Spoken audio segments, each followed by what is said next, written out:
नमस्कार। आज हम भारत की स्वास्थ्य सेवा प्रणाली की दिलचस्प दुनिया में झांकने वाले हैं।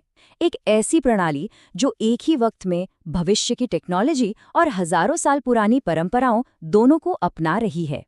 ये कहानी है विज्ञान की, परंपरा की और हर भारतीय के लिए बेहतर स्वास्थ्य की तलाश की। तो चलिए शुरू करते हैं। अच्छा, कभी सोचा है कि जब केमिस्ट की दुकान पर जाते हैं तो एक ही बीमारी के लिए दो अलग-अलग दवाएं होती हैं, पर उनकी कीमतों में जमीन आसमान का फर्क होता है। ऐसा आखिर क्यों है? ये सवाल हमें हमारी कहानी के पहले हिस्से की तरफ ले जाता है। देखिए, सब कुछ दवाओं की कीमत से ही शुरू होता है और इस पूरी बहस के केंद्र में एक शब्द है, जेनेरिक। आइए समझते हैं कि ये जेनेरिक दवाएं आखिर हैं क्या और ये हमारे स्वास्थ्य के खर्च को कैसे बदल रही हैं।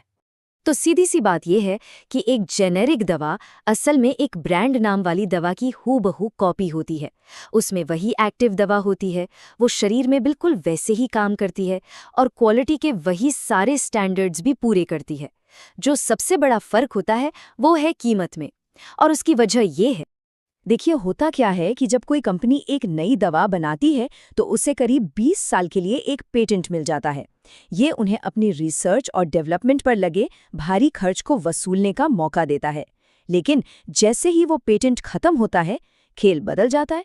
दूसरी कंपनियां उसी दवा के जेनेरिक वर्जन बना सकती हैं और क्योंकि उन्हें रिसर्च पर खर्च नहीं करना पड़ता, वो इसे बहुत बहुत कम कीमत पर बेच पाती हैं।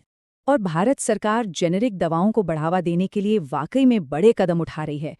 प्रधानमंत्री भारतीय जन औषधि परियोजना जैसी योजनाएं पूरे देश में ऐसे स्टोर खोल रही हैं जहां सस्ती जेनेरिक दवाएं मिलती हैं।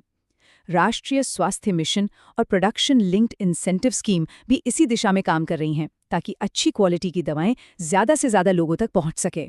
और ये बात सिर्फ सरकारी योजनाओं तक ही सीमित नहीं है, नियम सीधे डॉक्टरों पर भी लागू होते हैं। 2002 से ही ये गाइडलाइन है कि डॉक्टर ब्रांड के नाम की बजाय दवाओं के जेनेरिक नाम लिखें। ये एक छोटा सा कदम मरीजों को सस्ती दवाएं चुनने की आज़ादी देता है, जिससे उनके इलाज का खर्च काफ़ी कम हो सकता है। तो यहाँ सबसे ज़रूरी बात यह है कि दवाएं सस्ती हों। लेकिन क्या सिर्फ दवाओं का सस्ता होना ही काफ़ी है? इलाज को और ज़्यादा असरदार और आसान कैसे बनाया जा सकता है? ये सवाल हमें ले जाता है फिक्स्ड डोज कॉम्बिनेशंस यानी FDCs की दुनिया में। जरा इस कमाल के आइडिया को देखिए। HIV के इलाज के लिए 3 अलग-अलग दवाएं एक ही गोली में मिला दी गई हैं। एक मरीज के लिए इसका मतलब है कि कई सारी गोलियां खाने के झंझट से छुटकारा और दिन में बस एक गोली लेनी है। ये एक बहुत बड़ा बदलाव है, खासकर उन बीमारियों के इलाज में जो लंबी चलती हैं। तो तकनीकी रूप से FDC यही है, आप 2 या 2 से ज़्यादा एक्टिव दवाई लेते हैं और उन्हें एक ही टैबलेट या कैप्सूल में डाल देते हैं। सुनने में भले ही आसान लगे, लेकिन ये दवाओं के काम करने और लोगों के उन्हें लेने के तरीके में क्रांति ला सकता है। लेकिन जैसा हर चीज़ के साथ होता है, इसके भी 2 पहलू हैं। एक तरफ FDCs इलाज को ज़्यादा असरदार बना सकते हैं, लागत कम कर सकते हैं और मरीजों के लिए दवा लेना बेहद आसान बना सकते हैं। वहीं दूसरी तरफ अगर इन्हें ठीक से ना बनाया जाए तो दवाओं की ताकत में गड़बड़ी, जहरीलापन बढ़ना और यहाँ तक कि एंटीबायोटिक रेजिस्टेंस जैसी गंभीर समस्याएं भी पैदा हो सकती हैं।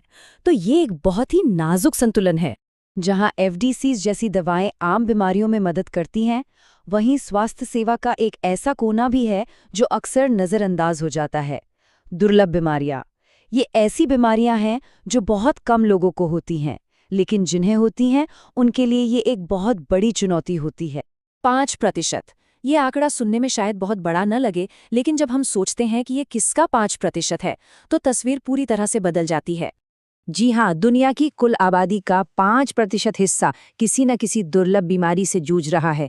अलग अलग देखें तो हर बीमारी दुर्लभ लगती है, लेकिन जब इन्हें एक साथ देखते हैं तो ये लाखों करोड़ों लोगों पर असर डालती हैं। ये एक ग्लोबल हेल्थ चैलेंज है जिसके लिए एक खास नजरिए की जरूरत है।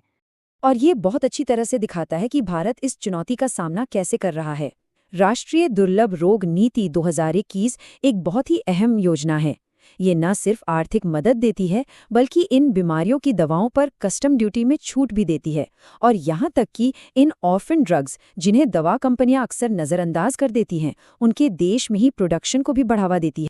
इस नीति का एक बहुत ही स्मार्ट हिस्सा है मरीजों को 3 ग्रुप्स में बांटना। ग्रुप 1 में वो मरीज हैं जिनका इलाज एक ही बार में मुमकिन है। ग्रुप 2 में वो हैं जिन्हें लंबे समय तक लेकिन कम खर्चीले इलाज की जरूरत है। और ग्रुप 3 में वो मरीज हैं जिन्हें जिंदगी भर बहुत महंगे इलाज की जरूरत होती है। इस तरह के वर्गीकरण से संसाधनों को बेहतर तरीके से मैनेज करने में मदद मिलती है और ये सुनिश्चित होता है कि मदद उन लोगों तक पहुंचे जिन्हें इसकी सबसे ज्यादा जरूरत है।